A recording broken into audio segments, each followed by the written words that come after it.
Simon. Bless you, my child.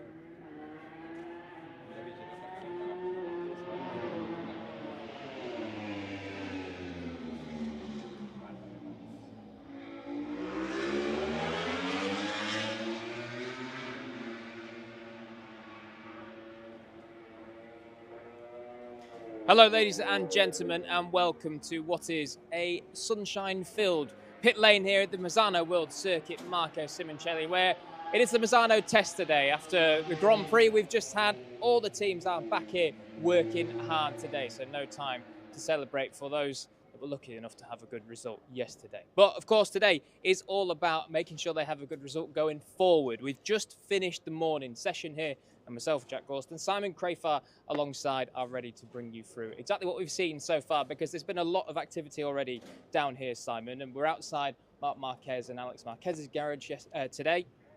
Of course, Marc winning yesterday. There was lots of speculation. Maybe he'll try the 24, maybe even some 25 parts, but so far, it seems it's all the same for now.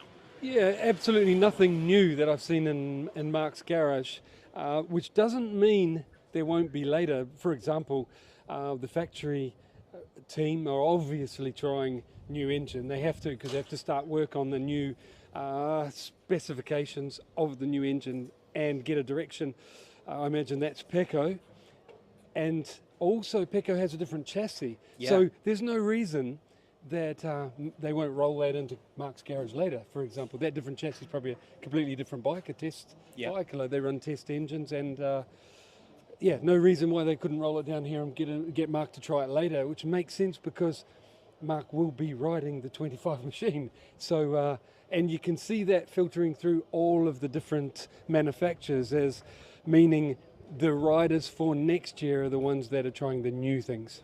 Yeah, absolutely. We see lots of new things, and particularly as we go further down that end of the pit lane, we'll be running through them because there's a lot already, and we do expect a lot more throughout the rest of the afternoon. And the morning started off wet, and so we lost. Yeah. It rained big style overnight, and it was completely wet here. But with the warmth and that breeze, it dried pretty quick. We didn't lose much track time. I think it only took about an hour, really, didn't it? And then we saw Danny go out first just to check, and I saw him come back in, and he gave him, yep, not too bad. So crack on and get the guys in the levers and get out there. As we do say, we're outside the Factory Ducati garage, right down the bottom end of pit lane here. The only real other thing is there is a black fairing, but it seems as though it's just a data analysis and data gathering thing. It's got one of those little pitot tube air pressure sensors sticking out the front of it, and that's really the only other thing. And that's on a Nails Ducati bike, so you wouldn't expect completely new parts to be on a Nails bike because he's moving to KTM next year.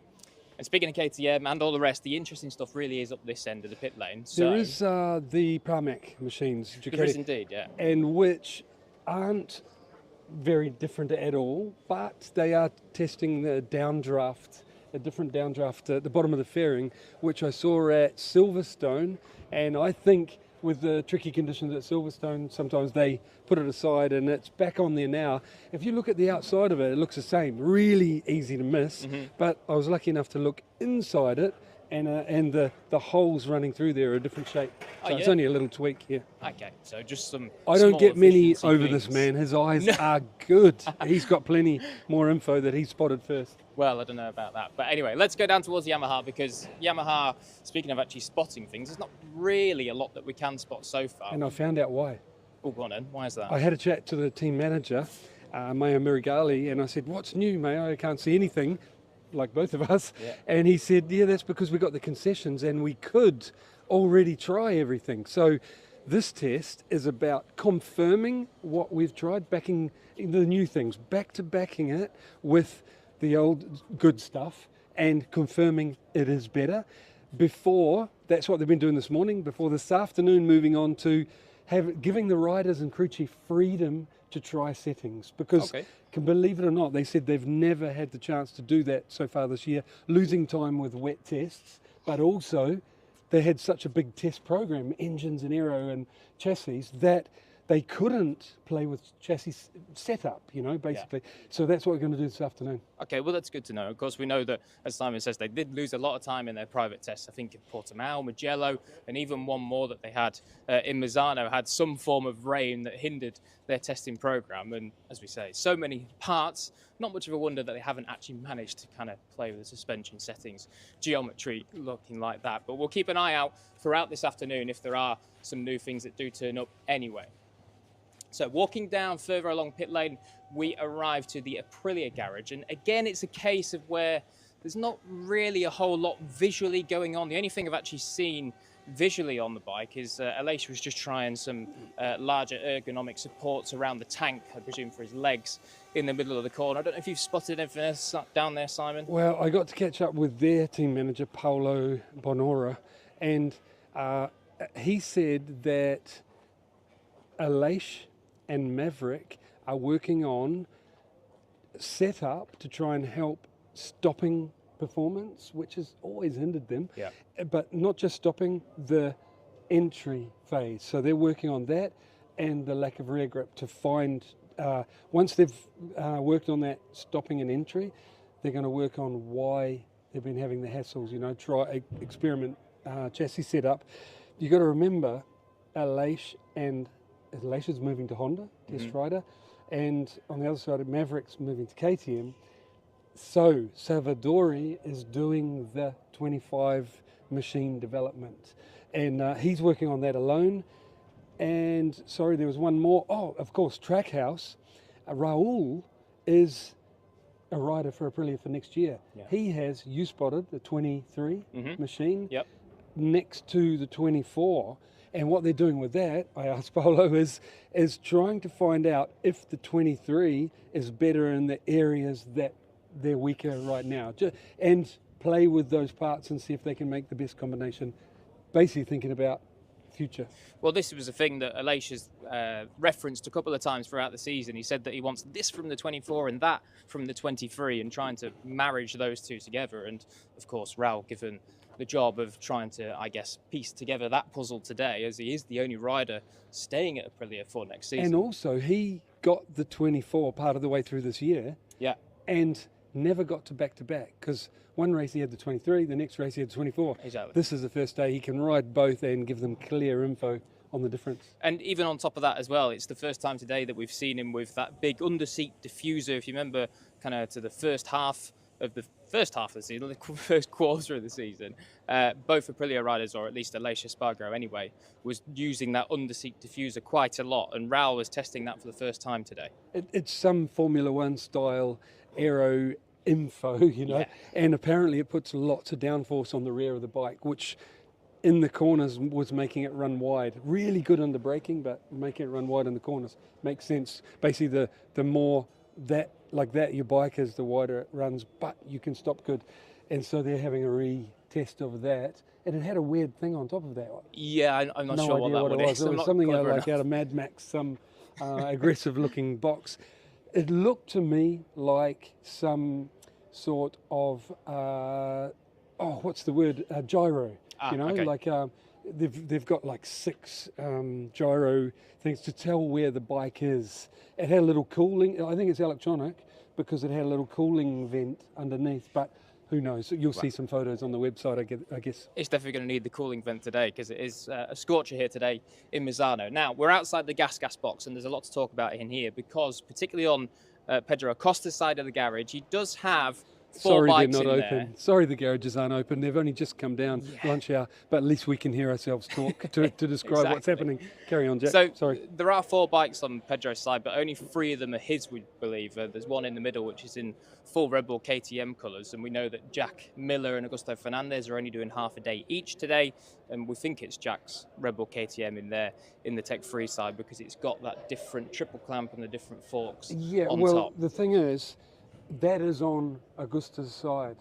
They're only doing half a day. Jack's got one of his bikes in there. Augusta, remember, they're leaving, so there's no point. Yeah. They give them half a day to play with settings and stuff, but they're not going to get any of the new stuff to try. But you look on Pedro's side. Lots of new stuff. He's got one of Pole's bikes from race, which is a different firing order engine, I would put money on. Really, it sounds so different, doesn't it? It does, yeah. It does. Yeah. And I described it in commentary as well in the weekend, but if you missed it, I first noticed it because the Big Bang engine, when they plug the starter in, it goes shug, shug, shug, shug, because it fires like a V-twin. Yeah. And like two cylinders. And then I noticed they plug in on that new one of Pole's and it goes brrrr, like it's a more screamer style. Yeah. And it sounds a step more like the Aprilia. Yeah. So they've gone from screamer last year? No, year before. A couple of years ago, yeah. Year before. So they've had 2 years on that, or a year and a half on that Big Bang. And it feels to me that they've gone a step towards the Aprilia style, which is between the two. That's what I think. But what else has Pole's bike got that they're testing? It's got the different exhaust on it, hasn't it? Which That's has the got way to that spot big it. balance pipe in the middle. They don't have that weird kind of bat arrow at the back that comes off the swing arm just yet. Pedro's not trying that, and nor is Brad, who's also got one of Paul's new bikes to try. Paul did say about that bike that it's better on one lap for sure. He says that the fact that I can do this lap time in qualifying here this weekend and be this close to them, for sure they can go faster than what he can. So that's really positive to I've hear. heard a whisper that it's easier to do the lap time. Okay. Easier. What that means, I'm not quite sure. Maybe it hooks up better or it does something that makes it easier for the rider to produce the fast time. There is one more final thing that Pedro has, and it's on one of his regular bikes. There's a slightly different tail unit and a very slightly different top exhaust. It just doesn't have one of those little, I don't know what you'd call it, one of those little like kind I of didn't see the connector exhaust. things. Okay, It's just very, very small difference, Okay. not much. So we'll move up to the actual Red Bull KTM factory racing box, because as we say, Jack Miller not in there today. In his place is Danny Pedrosa. The little samurai is back in action doing his regular testing duties and using that same bike we've seen him use for some time. Yeah, and the interesting thing, I'm told Danny has, by Pit Byra on the live, that Danny has given that new engine the thumbs up. Oh yeah? Okay, Yeah, green great. light. And Danny knows what he's talking about. And not just, I know that's obvious, but I mean, I've heard KTM people tell me before that we've made mistakes by following what we think is right and not following Danny's feedback and intuition. advice. You know, apparently he's great. So, but he's not on that new engine, which means there is only a couple. You know, Yeah. and they're gone to the riders 425, Acosta and Binder. And it makes sense why, because they need also to give it the green light or not. So KTM know what to produce for next year. It's going to be interesting hearing their interviews, Brad and Acosta, doing some of the riders doing their interviews now in the lunch break, actually, with our colleague Emilio Vasquez down in the broadcaster set. So we'll have to check in with him after this live and let you know exactly what they do say on the website. So we've only got Honda and Yamaha to talk about. Oh, sorry, we've already spoken about Yamaha. Yeah. We've only got Honda to talk about. And there's a lot going on in terms of aero that we can see at Honda. There's two different new side fairings down low, pretty much a very similar design to what Ducati have. And then there's a second step which takes... Ducati and KTM, right? Yes, Like, even exactly. Aprilia, that bottom part, you're right. So we do hope that those updates that Honda bring give them that feel and that step they need, because once again, it was a bit of a dismal weekend for Honda, and particularly Johann Zarco, the first time this year, beginning to sound frustrated. Bang on. This is the first time. I mean, Johann Zarco, respect. He's been digging so deep. He's been regularly the fastest Honda. This weekend did a fantastic job. Again, and the weekend before, getting through to Q2, you know, amazing job. But yeah, he's sounding frustrated. It was probably Friday night. He sounded like I'm so frustrated that I can't, no matter what I do, I can't be competitive, fight for it. And but let's hope, because should we run through quickly what Honda have got? Yeah. We've seen Bradl's machines move in here, and he had two different chassis, I believe different engines somehow. Mm-hmm. It sounds the same, but they're moved to one of them to Juan Merscott, and definitely a different chassis. And Luca Marini started with the aero, didn't he? And then now the aero spread to all the Honda riders, hasn't it? Yeah. And this man spotted that they're not the same. I thought they were. And you got a photo, and there's slight difference. By the way, you're in good hands for the tests next year. He doesn't miss a trick. And so there's slightly different, like the little guttering on that belly pan. Yeah, which is a different good word between- for it. Yeah.